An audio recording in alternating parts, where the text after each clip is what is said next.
Good morning. Welcome to Truth Be Told, and this is Don B. And we have a couple interesting news reports we'd like to share with you. Before we move on to that, please remember to subscribe. 90% of the people who watch my videos are not subscribers. And I don't do this for the money. It's all about getting that information out. So subscribe and share. It's completely free, and it doesn't matter which platform I have it on: YouTube, Rumble, BitChute. It's all free. Anyway, without ado, let's move to it. The first story of the day says Arizona's Scottsdale Unified School District to hold special meeting to elect new board president after creepy parent dossier discovered. Scottsdale's Unified School District governing board president Jann-Michael Greenburg's secret dossier was recently discovered by concerned parents targeted by Greenburg and his father. The Gateway Pundit reported that an email exchange with Kim Stafford, Greenburg, sent an unsolicited screenshot of his computer desktop which showed a Google Drive link. Kim searched the link on her own computer and discovered a dossier containing extensive research and information on roughly 50 parents. The Google Drive had no privacy restrictions, and anybody with the link could view it.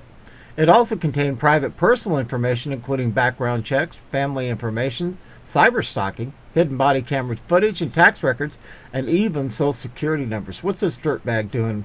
Oh, this is just ridiculous. The Greenburg dossier also confirmed suspicions that Mark Greenburg, the deranged father of Jann-Michael, was stalking parents, recording them and photographing them while wearing a motorcycle helmet to hide his face. Mark Greenburg even wished death upon one of his victims. Jann-Michael denies any involvement in the knowledge of the dossier, but was caught red-handed when he emailed Kim Stafford the link. Legal Process shared this news on Twitter, saying, "Resignation and new president agenda posted. More must be done. Scottsdale USD cannot investigate itself. Too many with unclean hands in the whole affair. Public confidence in the process is central to restoring public trust. Call the AG office," and then it gives a link.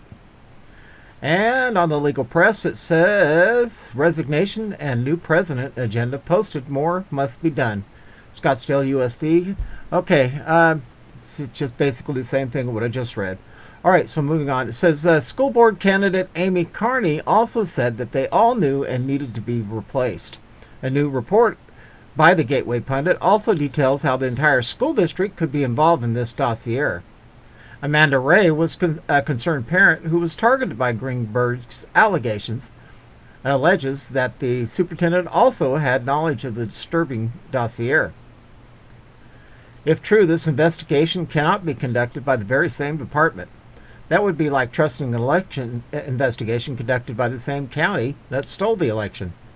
Exactly.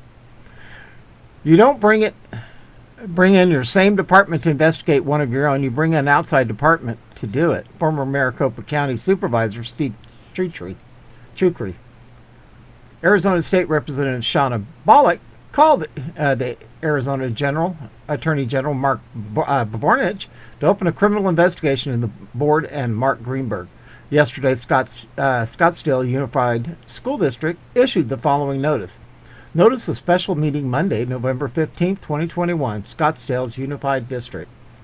And then it gives the link for this. Amanda Ray recounted the chain of events on her Twitter. And let's see, let's jump to conclusions. Jan Greenburg denies any connection to the sus Greenburg files and says he will get a forensic IT team to look at it. And it says, 2.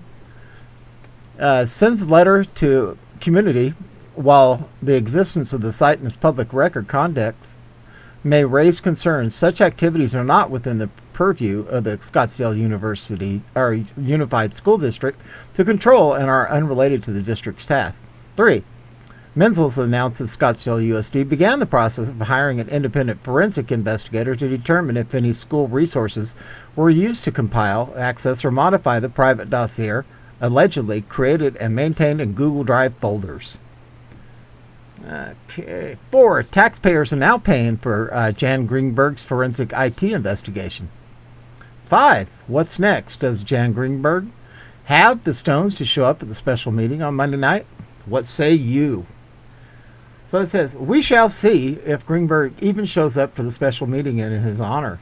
Local parent groups have organized and drafted a resignation letter for the disgraced Jann-Michael Greenburg, and they have already garnered 1,400 signatures. The special meeting will take place tomorrow at 6, 8500 East Jack Rabbit Road, Scottsdale, Arizona. Parents are demanding accountability, and that would be today. All right, on Breitbart, exclusive, Tom Cotton, high gas prices intended effect of Joe Biden's energy policy. It is not some accident. Senator Tom Cotton, Republican of Arkansas, told Breitbart News exclusively he believes the former vice president's regime and other demon rats are deliberately causing gas prices to hike to record highs on purpose to push their leftist environmentalist agenda on unsuspecting Americans. Cotton, who campaigned last week for Republicans in Iowa ahead of the 2022 midterm elections, told Breitbart News in a phone interview between events that he believes the high gas prices are on purpose. You and him both. Look at that, almost $5 a gallon there. Whew.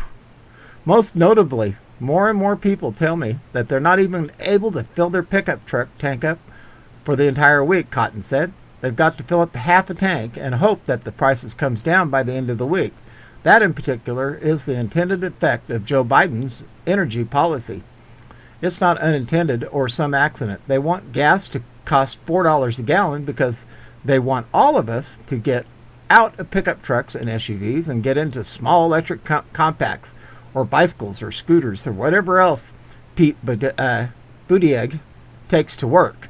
This is a significant development that sitting GOP U.S. senators are calling out Biden and his administration for alleging that they are causing this phenomenon on purpose to push their agenda.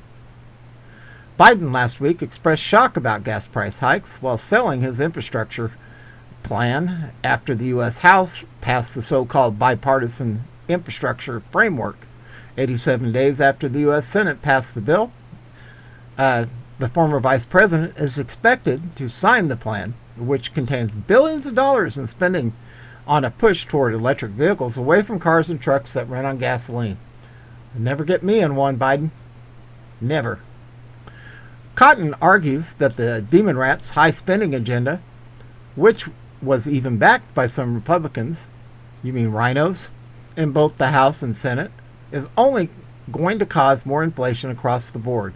You cannot print trillions of dollars in money on one hand and also pay people not to work and not to produce the stuff that we need to buy, and on the other hand, not expect the price to increase as fast as it has in 30 years, Cotton said. At this rate, people are losing a penny on every dollar of their savings every month. So in 3 months, if you had $100 in your savings account, it'll only be worth $97 in just 3 months. This is going to continue to worsen as long as the demon rats pursue their reckless and inflationary policies. I heard it today. I heard it all across Arkansas. People can't find the turkeys and the fixings for Thanksgiving. If they can barely afford it. They can't find Christmas gifts for the kids. If they can, they have to cut back the number of presents they buy. Cotton said yes when asked if the inflation and energy price crisis will get worse before they get better. Cotton also said the demon rats took the exact wrong message away from last Tuesday's elections in Virginia, New Jersey, and somewhere else across America where Republicans won nearly everywhere, and the demon rats were roundedly rejected at the polls in the biggest election since November 2020 vote and before the upcoming 2022 congressional midterm elections. The message that voters sent all across the country, not just in Virginia, but all across the country, was stop the madness, Cotton said. Stop it with the shutdowns and the lockdowns. Stop indoctrination of kids. Stop the madness at the border and stop the trillion-dollar spending plans that are just going to make inflation and supply chain problems even worse. The Democrats are doing the exact opposite. They're going for broke. Perhaps they know that it's too far gone for them, and they're going to lose power next year no matter what. So Nancy Pelosi has long said about Obamacare, she was willing to lose the House to pass this. Maybe she's willing to lose the House to pass the big spending bill as well. But I think that it's a lot easier for Nancy Pelosi of the world to say than it is for these vulnerable demon rats who don't want to walk the plank on it. Cotton is hoping the Republicans will retake the U.S. House and U.S. Senate next year in the midterm elections. To retake the House, the GOP needs to win at least net 5 seats back from the Democrats. And to retake the Senate, Republicans need to win 1 net seat back. The map on the Senate side is tougher, as Republicans are defending a number of battleground state seats and only have a handful of targeted pickup opportunities. The House, although, is looking a lot stronger with wide-scale demon rat retirements and rising energetic Republican challengers.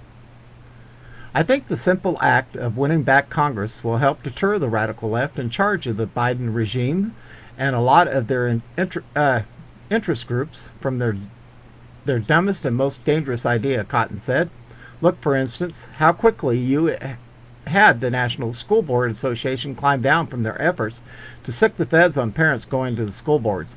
Now, unfortunately, Mark Garland still refuses to do so, but the prospect of subpoenas from a Republican-led committee in January of 2023 might concentrate his mind and the minds of a lot of other bureaucrats in the administration before they take these wholehearted steps. Iowa, where Cotton was campaigning for Republicans last week, will have a U.S. Senate race where longtime Senator Chuck Grassley, I hate even to put the word Republican behind that guy's name, Rhino, will run for re-election. It will also have several battleground U.S. House races with Representative Cindy Axne, Democrat or Demon Rat of Iowa, the state's lone remaining Demon Rat in national elected office, trying to hold back a red wave, and Reps Ashley Hinson, Republican of Iowa, and Marianne Miller Meeks, Republican of Louisiana, trying to defend the seats they wanted in November. We're doing these things to continue the momentum that you saw in last week's election. Iowa is obviously going to be ground zero again next year with the Senate race and 3 competitive House races that will go a long way to determine control of the House, Cotton said. I wanted to make sure that we're building on the momentum we had this week. It's interesting that the issues and perspectives I hear here, where it's just historically been very demon-ratic. Farm country and manufacturing counties that went strongly for Trump in both elections. More from Cotton's latest exclusive interview is forthcoming. Oh my word. Like this guy. All right. The ACLU, Communist Corporation, says the FBI raid of Project Veritas founder O'Keefe's home threat to press freedom. Probably the only truthful thing they've said in years. Bearing significant evidence of criminal theft, the government should not have subjected them to invasive searches and seizures, wrote the ACLU. The ACLU has weighed in on the recent FBI raid of Project Veritas' founder, James O'Keefe's home, in connection with the diary of Ashley Biden, daughter of the former vice president. Unless the government had good reason to believe that Project Veritas' employees were directly involved in the criminal theft of the diary, it should not have subjected them to invasive searches and seizures, wrote senior American Civil Liberties Union staff attorney Brian Haas. Project Veritas, an undercover journalism group, came into possession of the diary when Biden was running for prez in 2020, but reportedly tried to return it to the law enforcement because its authenticity could not be proved. O'Keefe had said he believed at the time the diary was not illegally obtained. The group urged the court to appoint a special master to ensure the law enforcement officers review only those materials that were lawfully seized and that are directly relevant to a legitimate criminal investigation. O'Keefe and his attorneys have also requested a special master, typically a retired judge, to supervise the review of what was seized last weekend.